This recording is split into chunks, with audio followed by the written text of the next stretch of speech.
자, 오늘 하루도 고생 많이 하셨습니다.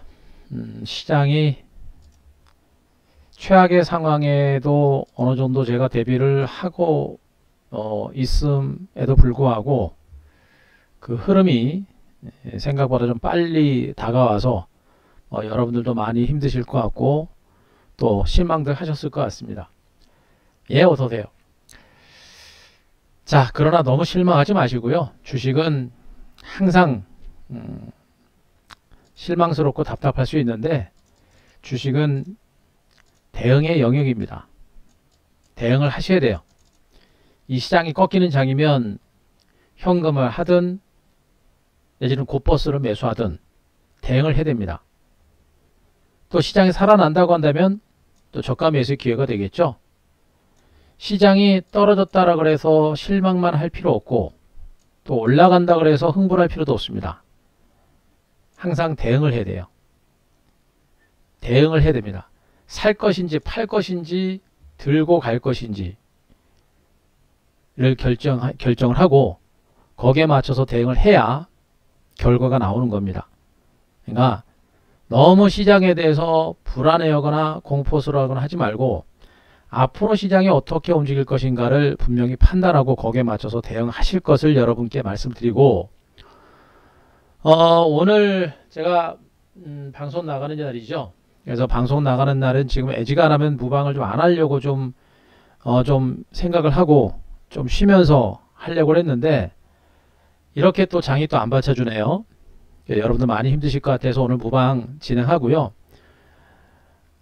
무방을 통해서 여러분들이 빨리빨리 또 수익 좀 내고 또 여러분 계좌도 많이 불어나고 그래야 참 좋을 것이고 또 그렇게 해야 또 그렇게 무방을 통해서 여러분들이 수익이 좀 나면 여러분들도 VIP 오시고 그러면서 좀 더 재밌는 매매가 될 텐데 그런 매매가 되지 않아서 좀 아쉽습니다. 아쉽고 좀 답답하지만 하지만 한 대표가 여러분들한테 오늘 무방을 통해서 여러분들이 손실을 만회하고 또 수익을 낼 수 있는 그런 방법을 또 제시를 드릴 겁니다.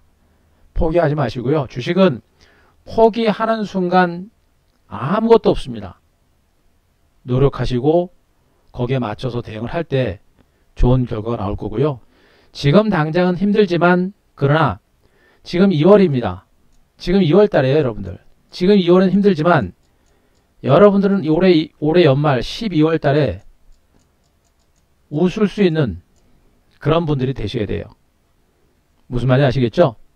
지금은 비록 힘들지만 적어도 올해 연말은 정말 웃을 수 있는 그런 분들이 되기 위해서는 지금 이 조정장세를 여러분들이 어떻게 대응을 하느냐, 어떻게 슬기롭게 대응하느냐에 따라서 그 결과가 달라질 겁니다. 저는 분명히 올해 연말에 웃을 수 있을 거로 보고 있으니까 여러분들도 오늘 제가 무방을 통해서 전체적인 시장에 대해서 다시 한번 설명을 드릴 겁니다. 제가 오늘 방송이 있어서 방송은 길게 못합니다만 늦어도 1시간 안에 오늘 방송을 끝낼 거예요. 그래서 메모하시고 그리고 메모하신 다음에 항상 그래요. 메모하고 머릿속으로 알면 뭐합니까? 액션을 취하지 않으면 안 돼요. 머릿속으로 한 대표 방송 듣고 또 머릿속으로는 그렇게 해야지라고 하면서도 실질적으로 손으로는 그렇게 행동이 안 되거든요. 그렇게 하시면 안 됩니다. 알고 머릿속으로 그렇게 생각했으면 액션을 취하셔야 돼요. 지금은 액션이 좀 필요한 그런 구간이니까 그것만 아시고 제가 지금부터 무방 진행하고 전체적인 시장의 흐름이 가장 중요합니다. 그걸 제가 설명을 드리고 그리고 나서 종목에 대한 어떤 흐름에 대해서 간단하게 설명을 드릴 테니까 자, 여러분들 메모하시면서 차분하게 따라오시기 바랍니다. 지금 시장을 제가 여러분들한테 설명을 드리면서 아쉬웠던 부분들은요.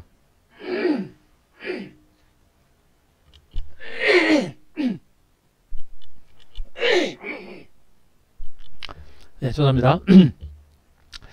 아쉬웠던 부분은 뭐냐면 지금 지수 코스피 지수가 3000선의 지지를 받고 3000선의 지지를 받은 상태에서 최소한 기간 조정과 더불어서 중소형 종목 장세 정도를 기대했거든요. 종목 장세 정도를 기대를 했었는데 이 종목 장세도 뭡니까? 3000포인트가 지지가 된다라는 그런 전제 하에서 종목 장세를 기대한 겁니다. 근데 결국엔 3,000포인트가 무너져 버렸어요. 제가 여러분들한테 며칠 전에도 말씀드렸죠. 이번 주 초에도 제가 여러분들한테 말씀드렸습니다. 시장 분위기가 주말을 기점으로 시장 분위기가 180도 달라졌어요. 미국 증시를 중심으로도 미국 증시가 급격하게 꺾일 가능성보다는 경기 부양에 대한 기대감, 그리고 코로나 확산 진정과 더불어서 경기 본격적인 재개에 대한 기대감, 이런 것들 때문에 미국 증시 전망이 좋았었는데 오히려 그게 확인이 돼서 시중 실세 금리가 올라버린 겁니다. 예. 금리 상승이라는 돌발적인 악재가 나오면서 시장 분위기가 이번 주 초반을 중심으로 180도 달라진 거예요. 지금 시장은요, 지수가 좀 많이 오른 상태입니다. 특히나 한국 증시는 그렇게 많이 오른 건 아니고요. 미국 증시가 너무나 많이 오른 상태예요. 그래서 지금 시장은 경계는 분명히 하셔야 됩니다. 항상 경계는 분명히 하셔야 돼요. 그래서 제가 여러분들한테 이번 주 주시장이 180도 변하고 있다고 얘기 말씀드린 것이고, 제가 어제 그제 별밤 특종을 통해서 제가 3,000포인트가 지지가 되는 선에서 종목에 대한 접근 전략을 고려하십시오라는 그런 멘트까지 방송 첫머리에서 제가 알려드렸습니다. 그 얘기 들으셨죠, 여러분들? 월요일날 별밤 특종 방송 첫머리에서 제가 그 얘기 드렸죠, 여러분들? 그 얘기 들으신 분들 3번 한번 쳐주세요. 3번. 3,000포인트가 지지가 되는 거를 확인하고 3,000포인트가 지지가 되는 선에서 종목에 대한 접근 전략을 고려하십시오라는 얘기를 별밤 특종에서 제가 얘기했습니다. 들으신 분들 3번 한번 쳐보세요, 여러분들.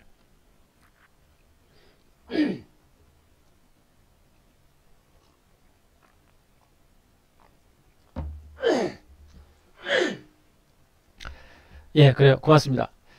별밤 특종도 많이 안 보시나 봐요. 그죠? 하긴 뭐 요즘에 장이 너무 안 좋아서 별밤 특종 종목들이 뭐 수익이 별로 좋지 않습니다. 뭐 그건 제가 인정하는 거고요. 시장이 썩 좋지 않다 보니까 좋은 종목들도 결국엔 다 밀리고 있는 형태예요. 제가 그리고 어제도 말씀드렸었죠. 3,000선이 무너지는 약세 조정이 나오고 지수가 조정이 나오게 되면 대형 주건, 중소형 주건, 기업 가치가 좋은 종목이건 나쁜 종목은 다 빠진다 그랬습니다. 먹을 게 없다고 제가 분명히 말씀드렸었죠. 오늘 장세 보시면 아실 겁니다. 오늘 지수 오늘 코스피 3,000포인트 무너지면서 보세요. 대형주들 다 박살났습니다. 코스닥 종목들, 바이오 제약주들, 반도체까지도 업황 좋은 이런 종목도 다 밀렸고, 많이 빠졌던 5G도 밀렸고, 2차전지도 밀렸고, 수소에너지 안 밀린 게 없어요. 다 밀려버렸어요. 다 밀렸어요. 그죠? 그래서 시황이 굉장히 중요한 거예요. 그래서 굉장히 중요한 겁니다. 어쨌든 간에 3,000포인트가 굉장히 중요하다라고 여러분들한테 말씀드렸고, 그 3,000선이 오늘 무너졌습니다. 그러면서 제가 여러분들한테 또 얘기한 게 뭐냐면, 우리는 이제는 곧버스도 준비를 하고 있습니다 라는 얘기도 해드렸습니다. 그죠? 제가 이걸 먼저 어제는 제가 여러분들한테 힌트만 잠깐 드렸었는데, 결과론적으로 제가 얘기하겠습니다. 이거 어제부터 우리 매수 들어갔습니다. 어제 매수 들어갔고요. 오늘도 2차 매수 다 들어갔어요. 우리는 들어갔습니다.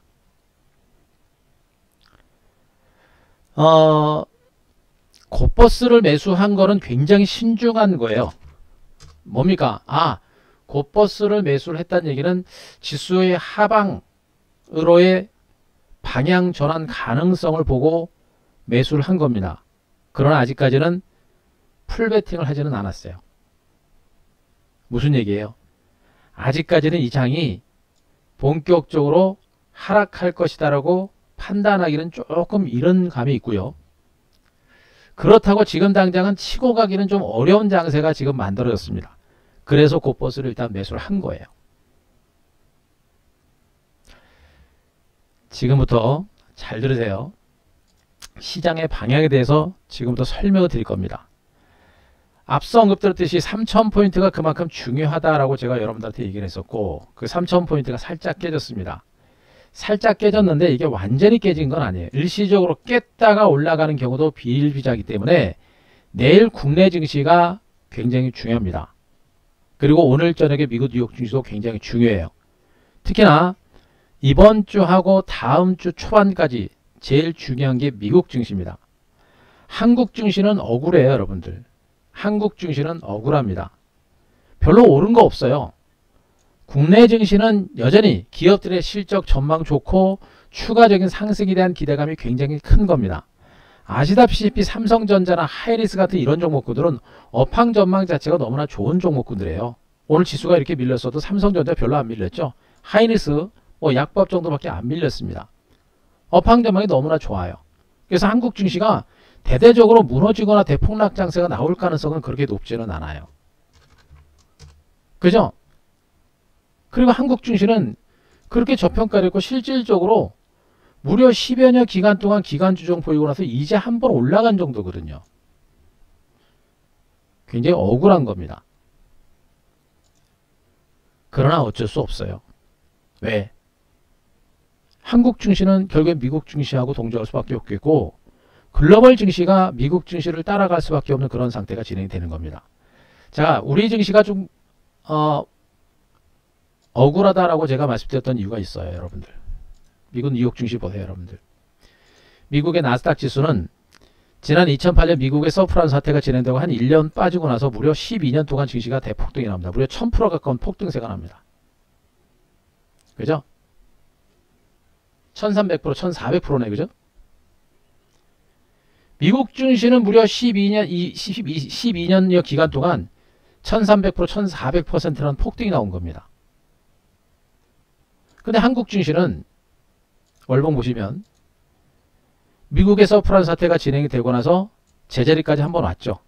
그리고 나서 미국 증시는 여기서부터 1400% 폭등세가 나올 때까지 한국 증시는 무려 10여 년 기간 동안 거의 횡보만 나온 겁니다. 그죠? 정치가 잘못된 부분이 크죠. 그리고 컨트리스크 이런 것도 있었죠, 여러분들. 네.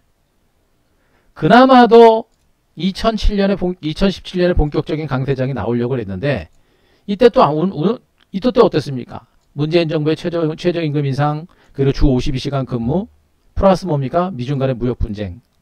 그죠? 한일 간의 또 무역 분쟁. 이런 악재가 또 한 1년 반 동안 한국 증시를 짓눌러버리고 최후로 코로나라는 어마어마한 악재가 또 장세를 짓눌러버립니다. 그러니까 미국 증시가 무려 12년여 기간 동안 어마어마한 폭등 장세가 진행될 때 한국 증시는 허송세월을 보낸 거예요. 그러다가 이제 막 좀 한국 증시가 길을 펴고 코로나19에 기대가지고 그걸 빌미를 해가지고 한국 증시가 본격적인 반등을 하려고 하니까 어떻게 됐습니까? 미국 증시가 조정 분위기가 나오는 거예요. 억울하죠? 억울할 수밖에 없는 겁니다. 하지만 어떻게 돼요? 우리는 시장의 흐름을 따라가야 됩니다. 미국 경제가 골드락 증시 상승세를 기록했고 미국 경제가 꺾이고 미국 증시가 하락 추정에 들어간다고 한다면 한국 증시는 못 가는 거예요, 여러분들. 왜 그래요? 미국 경제가 전 세계 경제를 쥐락펴락하는 그런 시장이기 때문에 그런 겁니다. 그런 가운데 지금 미국 증시가 못 가는 이유가 뭐예요, 여러분들? 미국 증시가 단기적으로 올라가지고 지금 미국 증시가 조정에 들어간 이유가 뭡니까? 금리 아닙니까? 금리. 그죠?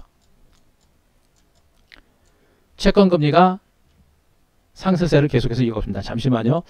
자, 우리는 국고치 잠깐 보고요.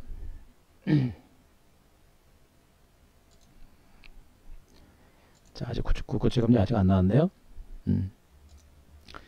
미국 증시가 밀린 부분들은 뭡니까? 월봉 차트 제가 방금 보여드렸죠, 여러분들. 미국의 나스닥 시장이 이렇게 많이 올랐습니다. 정말 어마무시할 정도로 미국 증시가 너무나 많이 오른 상태고요. 너무나 많이 오른 상태에서 미국은 분명히 경계감이 필요한 그런 구간입니다. 이런 상태에서 미국이 지금 국채금리가 상승세를 보여주고 있습니다. 그죠? 코로나19라는 사상 초유의 사태로 인해서 금리가 제로금리까지 떨어진 상태고 또 엄청난 규모의 대규모 자금이 계속해서 투입이 된 겁니다.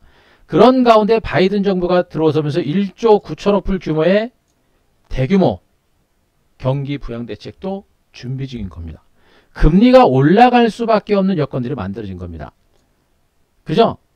파월 의장이 지금은 금리 인상을 할 의사가 없다라는 얘기를 하고 있지만 시중에 너무나 많은 유동성들이 풀려 있었고 그런 가운데 코로나 확진자 수가 급격하게 감소합니다. 그죠? 그리고 백신 보급 속도는 좀 더 빨라집니다.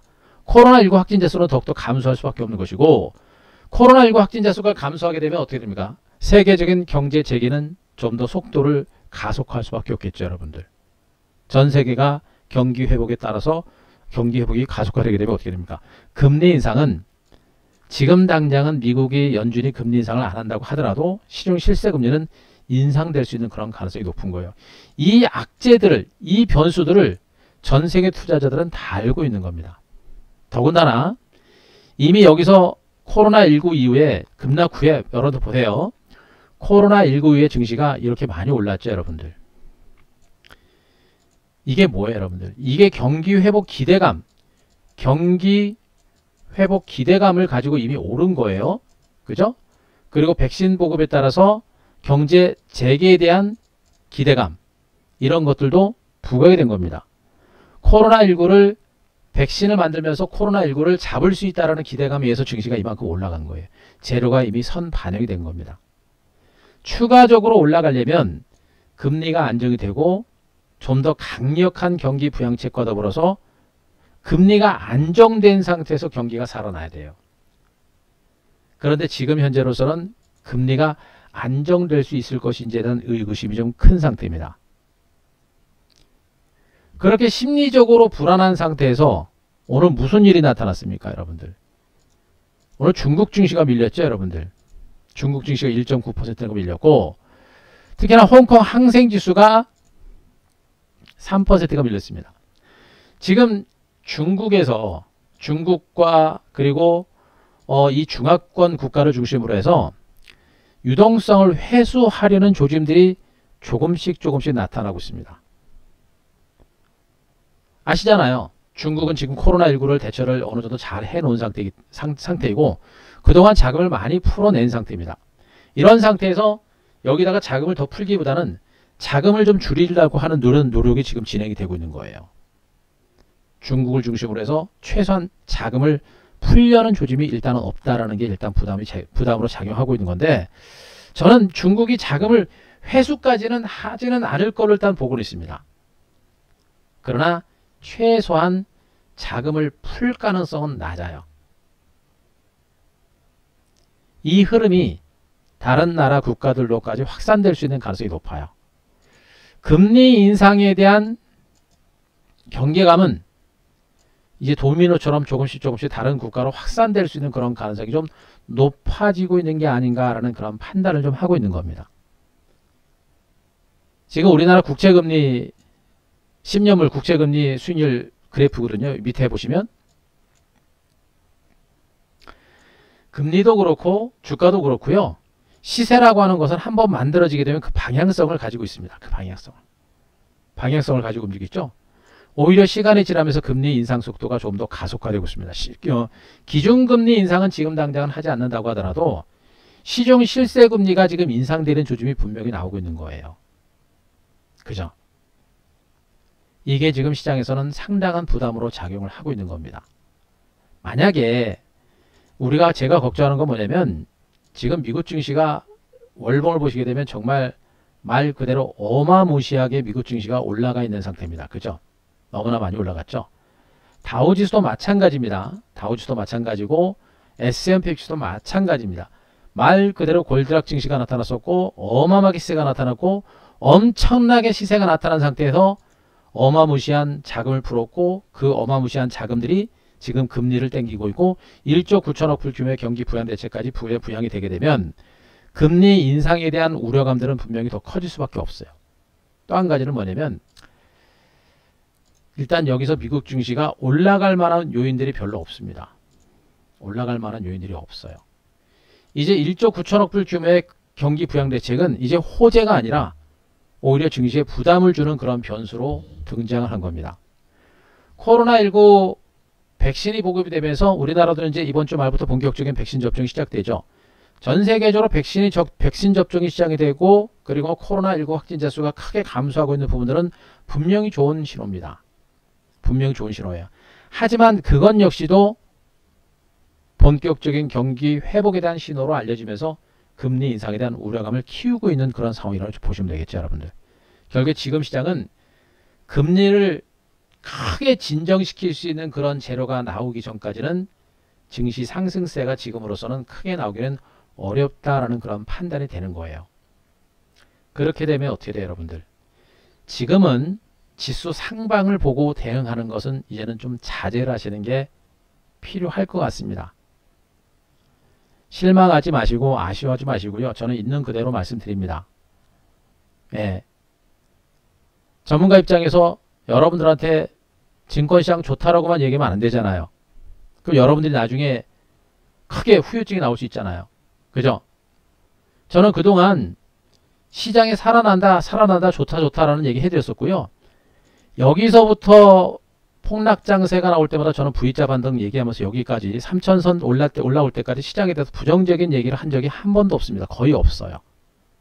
예.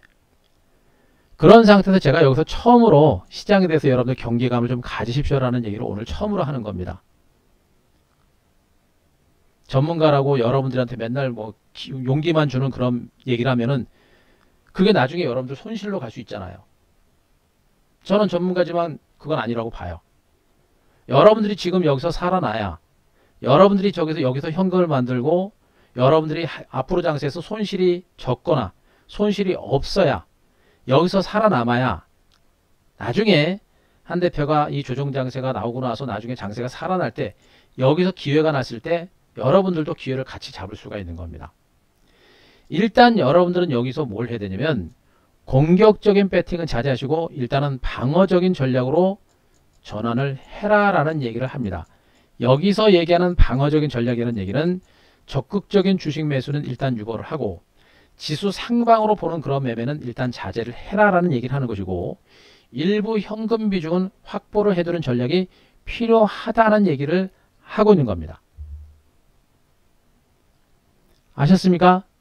지금 제가 얘기한 내용 어느 정도 이해되시고 체크되신 분들 5번 한번 쳐보세요. 5번. 자, 5번.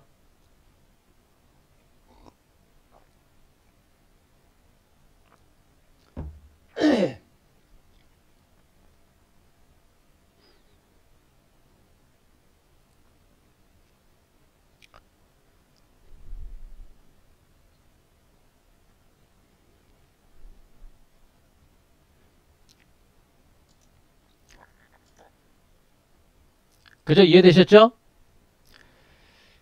자, 우리는 어제부터 곧버스를 들어갔다라고 제가 얘기했습니다. 현금 비중을 뭐 굳이 높일 필요 없어요.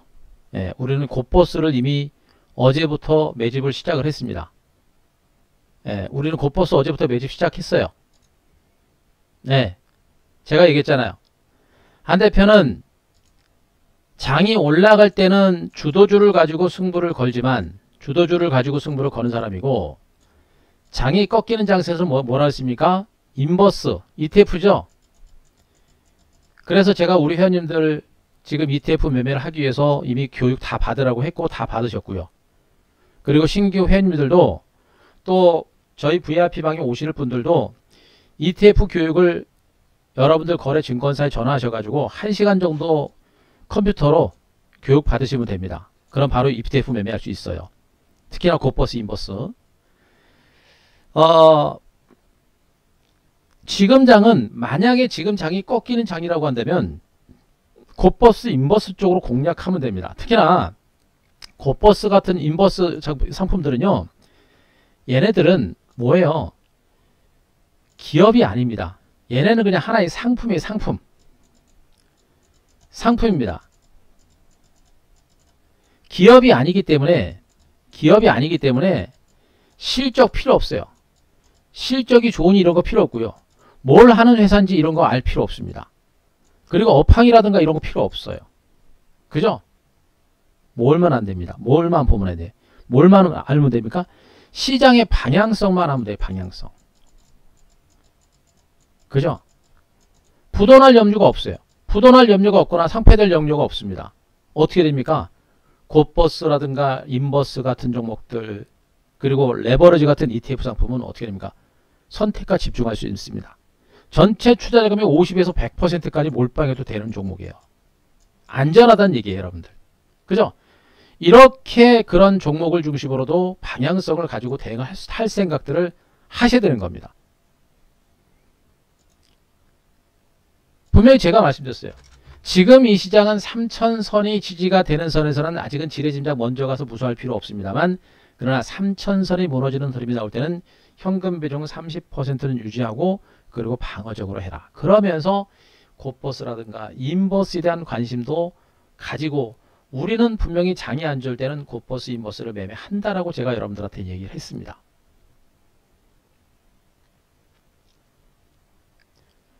지수가 빠지면 오늘 시장을 여러분들 보세요. 오늘 시장을 보시면서 지수가 빠지니까 어떻게 됩니까? 살아남는 종목이 없죠. 삼성전자하고 하이닉스가 안 빠지고 덜 빠진 것은 맞습니다만 수익은 안 나죠. 나머지는 다 작살났습니다. 중소형주 코스닥 쪽도 다 마찬가지입니다. 바이오 제약주뿐만 아니라 잘 나가고 있는 반도체 장비주도 마찬가지였고, OLED도 마찬가지고, 5G 많이 빠졌던 5G도 마찬가지고, 2차전지 다 빠졌어요. 살아남는 종목이 없습니다. 우량주건 대형주건 중소형주건 코스피건 코스닥이건 살아남는 종목이 없는 거예요. 시장이 약세권에 들어설 때는 수익을 내려면 결국엔 시장의 방향성을 보고 매매할 수밖에 없는 것이고, 앞으로 장세가 만약에 시장의 방향 자체가 하방으로 간다라고 한다면 여러분들이 또 우리 회원님들이 수익을 낼 수 있는 방법은 자, 인버스밖에 없는 겁니다. 우리 개인 투자가들은 지금 고매도 못 하잖아요. 그죠? 못 하기 때문에 인버스 쪽에서 승부를 걸 수밖에 없는 거예요. 그래서 약세장으로 전환한다 그래가지고 절대 포기하거나 무서워할 필요 없어요. 인버스라고 하는 그런 상품이 있기 때문에 분명히 거기에 대해서 한번 보실 만한 그런 값어치는 있다라는 얘기를 하고 있는 것이고요. 실질적으로 여기서 인버스를 중심으로 제가 얘기했습니다. 어제 이미 분명히 우리는 매집이 들어갔는데 앞으로 인버스를 중심으로 집중적으로 매매를 할지 여부는 내일하고 모레 늦어도 다음 주 초반까지 시장의 흐름은 지켜봐야 됩니다. 제가 보기엔 시장의 방향은 이미 어느 정도 정해졌어요. 그럼 어떻게 해요, 여러분들? 지금 장은 너무 낙관적인 전략은 일단 자제를 해야 돼요. 자, 시장에 대한 전망을 제가 지금부터 해드리겠습니다. 일단은요, 오늘 저녁에 미국의 뉴욕 증시가 어떻게 될 것인가 제일 중요합니다. 오늘 국내 증시가 좀 제가 보기엔 과도해요. 오늘 하락은 좀 과도합니다. 오늘 국내 증시는 이렇게까지 밀릴 만한 단계도 아니고요. 오늘 국내 증시가 밀렸습니다만 외국인들 선물 보세요, 여러분들. 하루 종일 선물 가지고 눌러댔다가 막판에 확 땡겨버리죠, 여러분들. 다 다시 담은 거 보세요. 코스닥은 막판에 260억 순매수로 돌아선 겁니다. 아직도 외국인들은 증권시장을 흔들어대고 있는 그런 과정들이고 개미 털기에 더 열중하고 있는 그런 형태예요. 중요한 거는 외국인들도 그렇게 적극적으로 매수하지는 않아요. 그렇게 공격적으로 팔고 있는 상태도 아닙니다만 적극적으로 사지도 않고 있는 상태이기 때문에 지금 단계에서는 지수 상방 쪽에서의 큰 수익을 기대하기는 좀 어려운 상태라는 것을 일단은 여러분들이 판단하시고, 다만 오늘 하락은 제가 보기엔 좀 과도합니다. 오늘 국내 증시가 밀렸던 부분들은 뭐예요? 말씀드렸죠. 중국 증시하고 홍콩 증시 같은 중화권들의 자금 회수 가능성, 이런 것들 때문에 밀린 겁니다. 하지만 더 중요한 건 중국 증시고요. 중국 증시가 지금 나스닥 선물이 0.5% 하락세가 나옵니다만 하락세 멈췄고, 여러분 다우지수 보세요. 다우지수.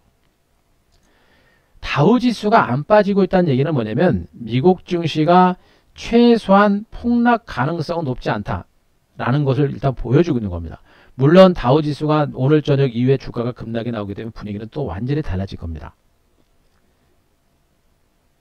시가총액 상위권 20종목 중심으로 다우지수가 형성됐잖아요. 그죠? 그래서 다우지수가 이렇게 안 빠지고 있는 것은 미국 증시의 하반 경직 가능성을 보여주고 있는 것이고요. 여기다 나스닥도 어제 밀렸다가 막판에 땡겨놨잖아요.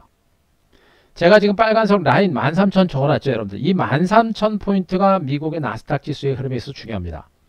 앞으로 나스닥 지수가 13,000선까지 만약에 깨고 내려가는 흐름이 나오게 되면 이건 정말 비상이에요. 비상이 될 수 있고요. 제가 기대하고 있는 것은 미국의 뉴욕 증시가 이렇게 13,000선 지지받고 옆으로 기어가는 겁니다. 이 옆으로 기어가는 기간이 상당 기간 이어져야 돼요. 제가 보기엔 최소 몇 달 이상은 미국 뉴욕 증시가 옆으로 기어가야만 시장이 안정될 겁니다.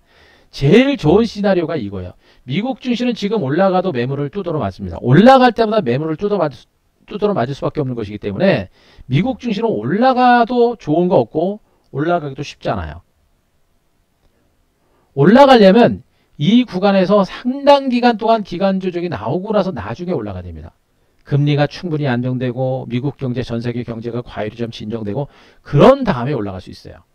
지금 당장 가면 무조건 두드러 맞습니다.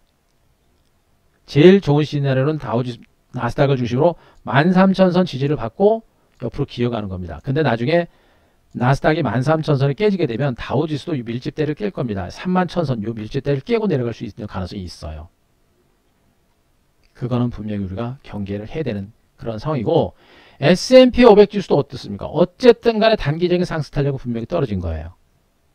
최소한 미국 증시는 상승세를 이어가기보다는 기간 조정 가능성이 있는 상태고 기간 조정 이후에 최악의 상태라고 한다면 추가적인 하락 가능성도 분명히 배제할 수 없는 그런 상황이 있다는 것도 여러분들이 반드시 체크를 하셔야 됩니다.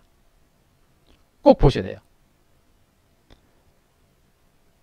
그리고 아까 제가 얘기했죠. 펀더멘탈 분석상 미국의 1조 9천억 불 규모의 대규모 경기 부양 대책은 이건 더 이상 호재가 아닙니다. 금리 인상을 상승으로 촉발할 수 있는 그런 부분이기 때문에 이건 이제 악재 내지는 부담으로 작용할 가능성이 있다는 거. 그리고 코로나19 확진자 수가 감소하고 있는 부분들도 분명히 호재이긴 합니다만 그것도 금리를 자극할 수 있는 그런 부분이기 때문에 그것도 그렇게 큰 호재는 아니다. 그렇다고 지금 미국의 금리가 실세금리가 급격하게 급등세가 나타나고 있는 이런 상태는 아닌 것으로 일단은 보고 있기 때문에 아직까지는 미국 증시가 대폭락으로 간다라고 그렇게 판단하기도 어려운 상태. 결국엔 지금 가두리 장세 가능성을 좀 보고 있거든요. 그런데 이거를 조금 긴 시각으로 보게 되면 진짜 시중의 유동성은 너무나 많습니다. 시중의 유동성은 그건 분명히 많아요. 시중 유동성은 분명히 많고요. 시중의 유동성이 분명히 많이 풀린 부분들을 생각을 한다고 한다면 지금 이 구간에서는 강력한 지수 상승세를 계속해서 이어가기를 생각하는 것은 약간의 부담이 있다는 거, 그거를 다시 한번 말씀드리겠습니다. 결론은 뭐예요, 여러분들? 결론은 오늘 저녁에 미국 뉴욕 증시는 저는 하락세는 일단 멈출 거로 봐요. 나스닥뿐만 아니라 미국 뉴욕 증시, 나스닥 선물이 지금 이제 약밥 정도인데 하락세는 일단 멈출 거로는 보고는 있는데 상승은 어렵다라는 얘기가 되는 것이고, 그리고 이 구간에서 당분간은 갈팡질팡 할 겁니다. 그리고 나서 갈팡질팡 하다가 옆으로 계속 기어갈 것인지 내지는 떨어질 것인지 결정될 거고 적어도 상방으로 가는 가능성은 높지 않다. 요거는 분명히 여러분들이 머릿속에 넣어 두시는 게 좋겠다. 그 얘기를 설명을 드리겠습니다. 자, 요 내용 이해되셨습니까? 이거 이해되시면 7번.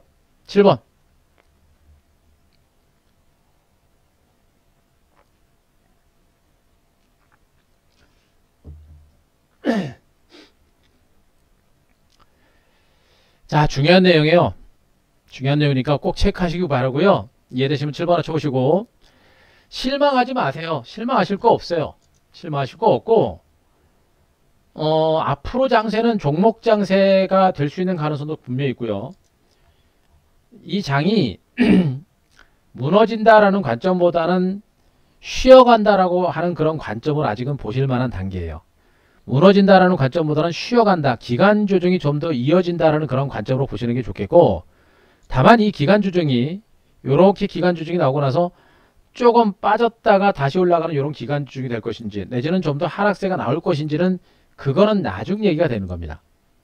이 시장의 방향은 키는 누가 쥐고 있습니까? 미국이 쥐고 있습니다. 미국이.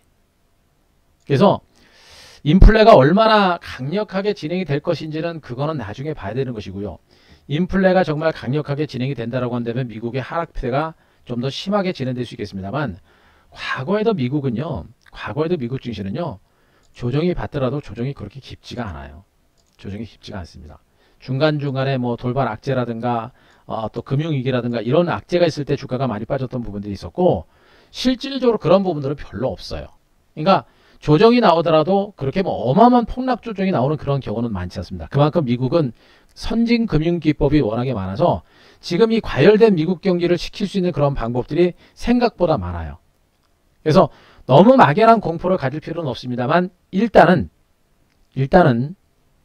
조심할 필요는 있다라는 얘기가 되는 거니까 그걸 보시고 전략적인 부분에서는 여전히 저는 제가 보기엔 내일 오늘 저녁 미국 증시가 하방 경직이 좀 나오게 되면 오늘 국내 증시가 낙폭이 커서 내일은 좀 반등이 나올 수 있고요. 또 내일 조금 반등이 나오게 되면 또 오늘 국내 증시가 또 선제적으로 많이 조정을 받았기 때문에 미국 증시가 조금 조정받아도 내일은 국내 증시는 상대적으로 견조할 겁니다. 반등이 좀 나올 거예요. 반등이 나오게 되면 어떻게 돼요, 여러분들? 현금 비중은 제가 보기엔 최소 30%는 확보를 해 두시는 게 좋아요. 현금 비중은 30% 정도를 확보를 해 두시는 게 좋다라는 얘기를 해드리겠습니다. 아시겠죠? 그래서 투매까지는 할 필요 없겠고 반등이 나올 때는 현금 비중은 30% 정도는 확보를 해라. 그 30%는 어떤 정도냐? 추가적으로 지수가 밀릴 때를 대비한 것도 있고 추가적으로 밀렸다가 저점을 찍고 올라갈 때 유망 종목을 싸게 살 수 있는 그런 기회를 잡기 위한 용도일 수도 있습니다. 그래서 일단은 제가 보기엔 오늘 저녁에 미국 증시는 좀 진정될 거로 보여져요.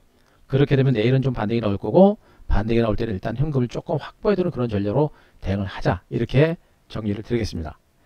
중요한 건 이제 종목에 대한 전략입니다. 종목에 대한 전략이에요. 오늘 지수가 밀리고 특히나 이 코스닥 시장은 뭐예요, 여러분들? 개인 투자자들의 비중이 많잖아요. 개인 투자자분들은 비중이 많습니다. 개인 투자자들 비중이 많다 보니까 어떤 흐름이에요? 오늘처럼 이렇게 선물지수 보시게 되면 오늘 하루 종일 선물지수가 이렇게 밀렸습니다. 아주 징글징글하게 밀렸어요. 오늘 선물지수가 아침 초장에 이렇게 강세를 기록하면서 적어도 요 정도 선물 415, 선물 413 이 정도는 지지를 받을 거로 저는 생각을 했어요. 저도 기대를 했어요. 그런데 외국인들이 하루 종일 야금야금 물량을 털면서 이렇게 밀어내죠. 주가가 이런 식으로 떨어지는 것을 우리 개인 투자가들이 제일 무서워해요. 제일 감각적으로 방심하게 됩니다. 징글징글하게 떨어졌죠, 여러분들. 막판까지 오늘 하루 종일 이렇게 밀어낸 거예요. 이런 식으로 야금야금 계속 떨어지니까 어떻게 됩니까? 개인들이 공포가 나온 거죠, 여러분들. 그죠? 이런 식으로 찔끔찔끔 계속해서 떨어지니까 어떻게 됩니까? 개인 투자들이 공포에 질린 겁니다.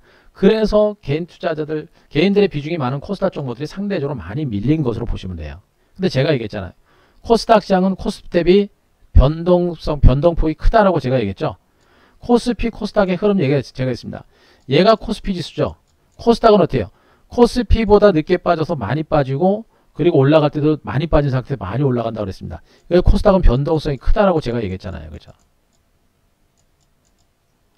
많이 빠진 만큼 나중에 코스닥 종목이 올라갈 때는 반등이 빠를 수가 있는 거예요. 그걸 생각해야 돼요. 그때 떨어지는 것만 보고 막 무서워가지고 던지고 도망간단 말이에요.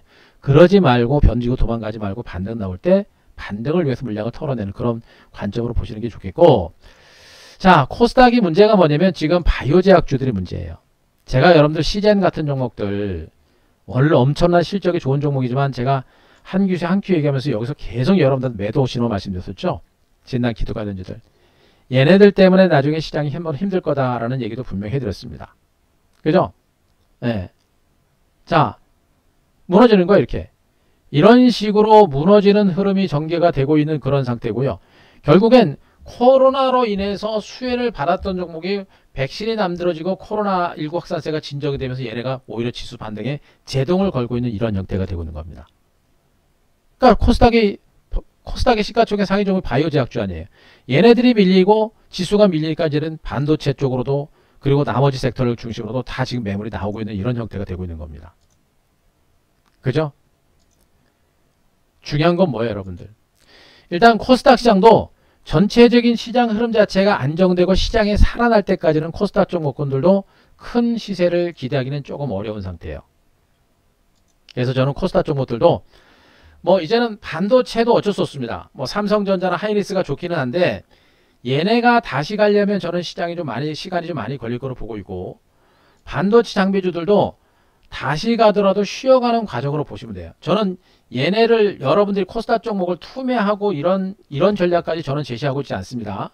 저는 반도체 장비라든가 그다음에 5G도 마찬가지고요. 그리고 수소라든가 이런 종목들도 지금 저는 이 구간에서 여러분들이 던지고 도망가고 투매까지 할 만한 단계는 아니라고 봐요. 다만 비중 조절은 하셔야 돼요. 일부 종목군들은 정말 물량을 털어서 현금 최소 30에서 50% 정도는 만들어 놓으셔야 됩니다. 그리고 나서 시장의 방향을 확인해야 되겠죠. 한 대표가 얘기한 대로 시장이 다 당초 기대했던 대로 옆으로 기어가는 장세가 계속해서 이어질 것인지, 최소한 이러한 기간 중에 전개되게 되면 지수 대비 많이 빠졌던 코스닥은 빨리 올라와요. 그리고 지수가 안 빠지고 기간주 나오잖아요. 이미 성장주 섹터에 있는 반도체 장비들은 다시 갈 수 있습니다. 아시잖아요. 지금 반도체판은 다 살아있는 거. 그죠? 저는 분명히 시장에 대한 경계를 하고 있고 곧버스를 우리가 일부 매수는 하긴 했습니다만 아직까지 풀베팅 할 것인지는 판단하지 않았고 결과는 정해지진 않았습니다. 시간이 좀 필요할 거예요. 그래서 코스닥은 여러분들이 몽땅 다 던지고 도망가고, 코스닥뿐만 아니라 코스피 종목도 마찬가지고요. 주식을 몽땅 다 던지고 도망가는 것보다는 말씀드렸죠. 30에서 50% 정도로 올라올 때 현금화를 좀 하고 나서, 그리고 나서 시장의 흐름을 확인하고 거기에 맞는 전략으로 대응을 해라. 그리고 중기적인 흐름에 있어서는 확답을 드리기가 어려워지거든요. 기간 조정이 상당 기간 동안 진행되고 나서 방향을 잡을 수도 있고요. 그리고 큰 흐름에 있어서의 중요한 부분은 결국에 미국 증시가 키를 쥐고 있는데, 저는 아직은 대세 하락 가능성은 그렇게 높지는 않다고 보고 있어요. 그죠? 그렇게 되면 어떻게 돼요? 현금 만들어 놓고 그 현금을 가지고 시장의 흐름을 확인하고, 시장의 흐름이 충분히 안정되고 시장이 살아있고 죽지 않는다라는 것만 확인되면 그때부터는 종목 장세는 충분히 가능할 겁니다. 오히려 조정 장세가 기회가 될 수도 있는 부분이니까 여전히 반도체 관련주들은 좋아요. 반도체 관련 좋습니다. 어쨌든 간에 올해 전세계 경기가 과열이건 어쨌든 간에 전세계 경기가 단기 과열이 좀 식으면요. 반도체라든가 5G라든가 수소에너지라든가 2차전지라든가 이런 성장 산업은 다시 부각될 수 있는 가능성이 높아요.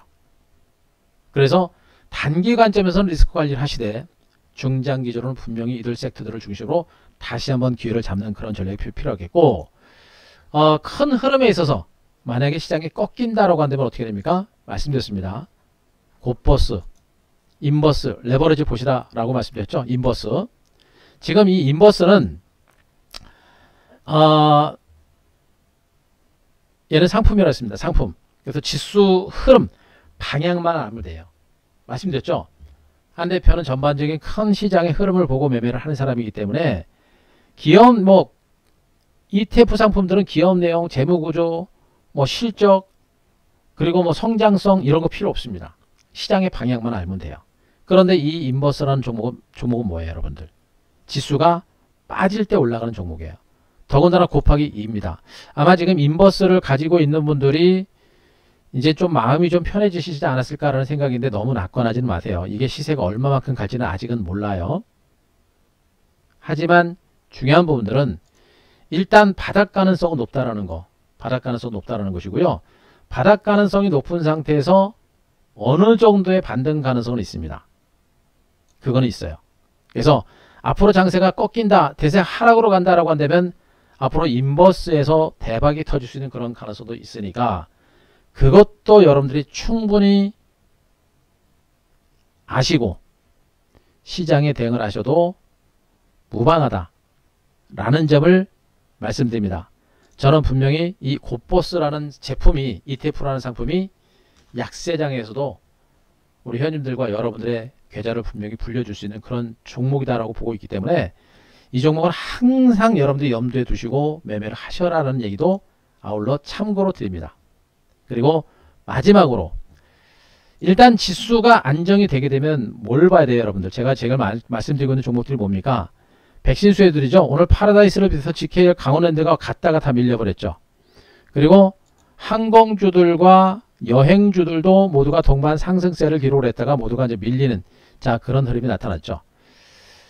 일단 지수가 내일 이후에 안정권에 접어들게 되면 저는 여행주들은 아직도 강세 가능성이 있다고 봅니다.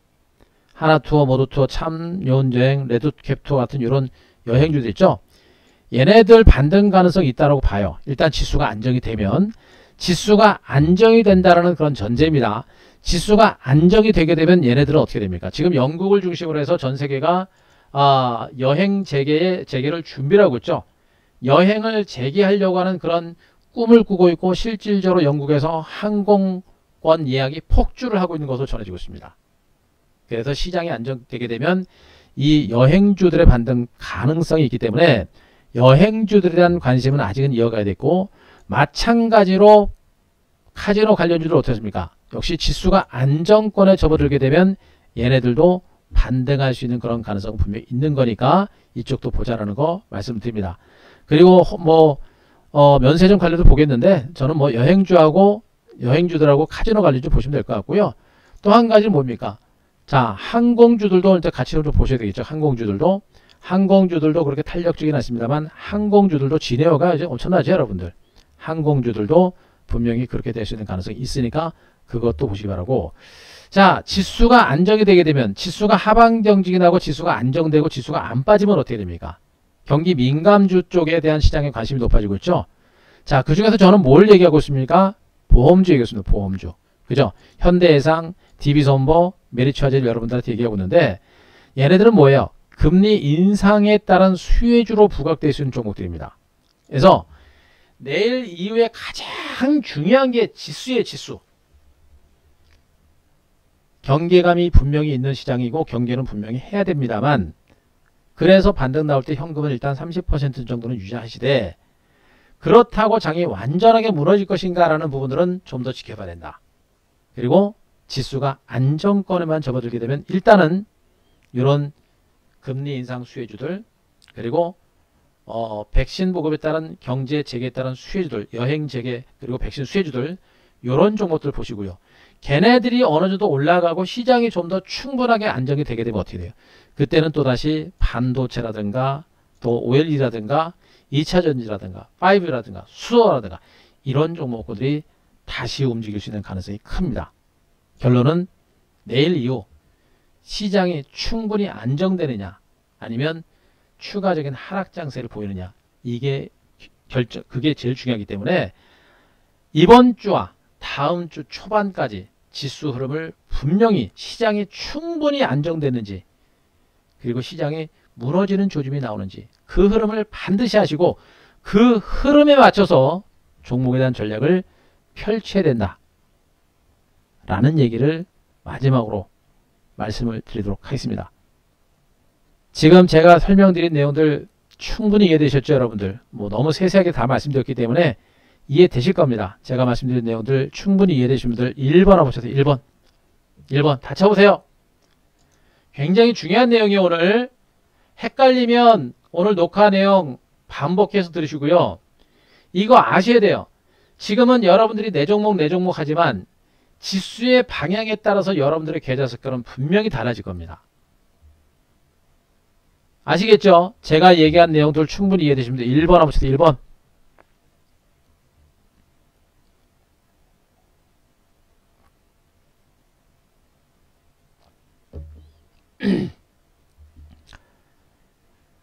자, 이해되셨죠, 여러분들? 예, 제가 준비한 내용은 여기까지입니다.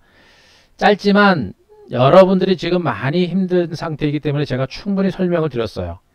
지금 경우의 수가 많아요, 여러분들. 그리고 시장이 올라갈 수 있는 가능성은 높지 않다는 얘기고, 최소한 하방 경직과 빠지지만 않으면 최상의 장세다라는 얘기를 하고 있는 겁니다.